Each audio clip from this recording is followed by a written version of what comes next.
कल जम्मू एंड कश्मीर के डीजीपी यानी कि director general of police Dilbagh Singh ने एक प्रेस कॉन्फ्रेंस की जिसमें उन्होंने डिटेल्स में कई सारी बातें बताई। उसमें से एक महत्वपूर्ण बात ये थी कि 504 ऐसे सेपरेटिस्ट लीडर हैं जिन्होंने good behaviour bond Jammu and Kashmir police के साथ साइन किया है, जिसके बाद उन्हें छोड़ा गया। इससे पहले खुद डीजीपी दिलबाग सिंह ने कहा कि करीबन 5500 से ज़्यादा जम्मू एंड कश्मीर का जो युवा है उन्हें पकड़ा गया था ताकि वो वायलेंस ना करे, स्टोन पेल्टिंग में इन्वॉल्व ना हो। सेपरेटिस्ट लीडर उसमें इन्वॉल्व थे और कई सारे लोगों को गुड बिहेवियर के चलते 3 से 4 दिन में ही छोड़ दिया गया था। उनकी प्रॉपर काउंसलिंग की गई थी। ये जो सारा यूथ है उसमें से करीबन 140 ऐसे लड़के थे जो कि लगातार 18 साल से नीचे की उम्र के थे और उन्होंने कोशिश की कि स्टोन पेल्टिंग की जाए, पर उनकी भी प्रॉपर काउंसलिंग की गई और उसमें से कुछ ही लड़के ऐसे हैं जो अब उन्हीं के घरों में जुवेनाइल जस्टिस एक्ट के अंडर घरों में रखे गए हैं। बाकी सबको छोड़ दिया गया है उनके गुड बिहेवियर को देखते हुए, ऐसा डीजीपी दिलबाग सिंह ने खुद मीडिया से बात करते हुए कल कहा है।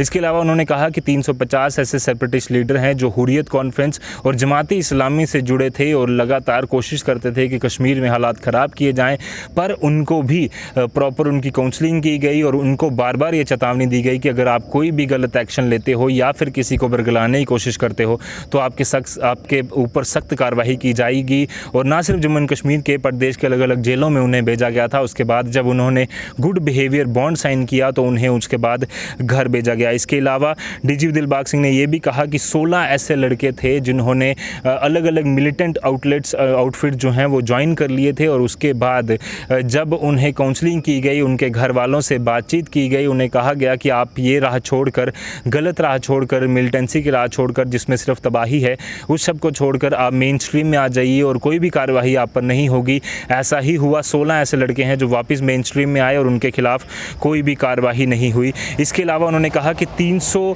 ऐसे लोग हैं जो पीएसए के तहत अलग अलग जेलों में भेजे गए थे। उनमें से सिर्फ 50 से 60 लोग ऐसे हैं जिन्हें अभी जेलों में रखा गया है, बाकी सबको छोड़ दिया गया है और उन्होंने भी ये गुड बिहेवियर बॉन्ड जो है वो साइन किया है। और इसके अलावा डीजीपी दिलबाग सिंह ने कहा कि जम्मू एंड कश्मीर पुलिस ना सिर्फ सेपरेटिस्ट लीडर या फिर वो लड़के जो स्टोन पेल्टिंग में इन्वॉल्व हैं या फिर मिलिटेंसी में जाने की कोशिश कर रहे हैं, उनकी प्रॉपर काउंसलिंग कर रहा है, उन्हें लगातार चेता रहा है कि आप मेन स्ट्रीम में रहिए, बाहर जाने की ज़रूरत नहीं है, गलत रास्ता इख्तियार करने की ज़रूरत नहीं है जहां सिर्फ तबाही है। अब इसके साथ साथ जम्मू एंड कश्मीर पुलिस और बाकी सिक्योरिटी फोर्सेस जो हैं पूरी तरह से कोशिश कर रहे हैं कि ऐसे कुछ प्लान्स उनके लिए लाए जाएँ या अपॉर्चुनिटीज़ ऐसी तैयार की जाएँ, चाहे जम्मू एंड कश्मीर पुलिस में रिक्रूटमेंट की बात हो, सिक्योरिटी फोर्सेस के अलग अलग जो भी विंग्स हैं उसमें रिक्रूटमेंट की बात हो, सिविल एक्शन प्लान्स हो। इसके अलावा जो बाकी प्लान्स तैयार किए गए हैं जम्मू एंड कश्मीर पुलिस द्वारा और सिक्योरिटी फोर्सेस द्वारा, उनमें उन लड़कों को इंडल्ज किया जाए ताकि उनका दिमाग गलत रास्ते जाने की बजाय वहीं पर रहे और तरक्की की ओर, जम्मू एंड कश्मीर और देश की तरक्की की ओर